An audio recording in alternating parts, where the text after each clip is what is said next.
Good afternoon and welcome to ABC News. I'm Mariam Saab. First, the Morrison government is continuing to defend its controversial sports grant scheme, arguing that none of the projects which received funding were in fact ineligible.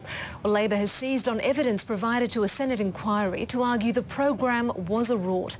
Political reporter Jade McMillan joins me now from Canberra. Jade, bring us up to date.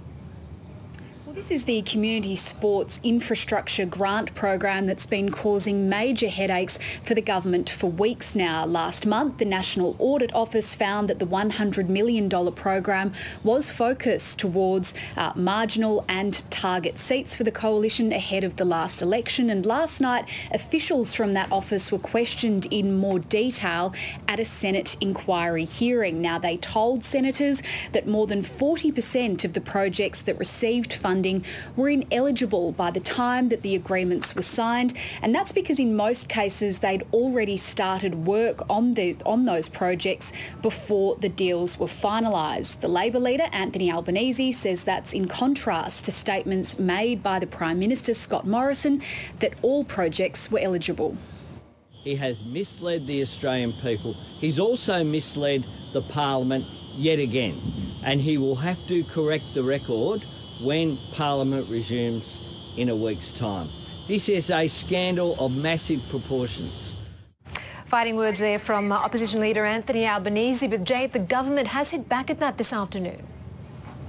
That's right. The government insists that there is no contradiction here, that the Audit Office itself did say in its report that no projects that were assessed as being ineligible at the beginning of this process were given money. So in effect, it says that we're talking about two different things here. The assessment process at the beginning, the government says that only projects that were assessed as being eligible for funding were given that money.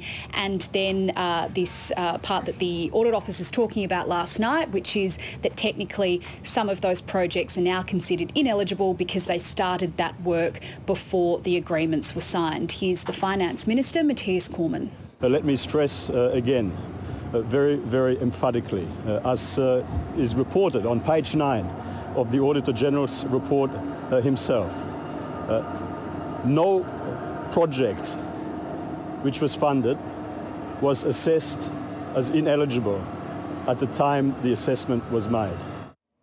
This is unlikely to be the end of what we hear about this program. The Senate inquiry really has only just got underway, and the Labor members of that committee at least still want to explore a number of other areas.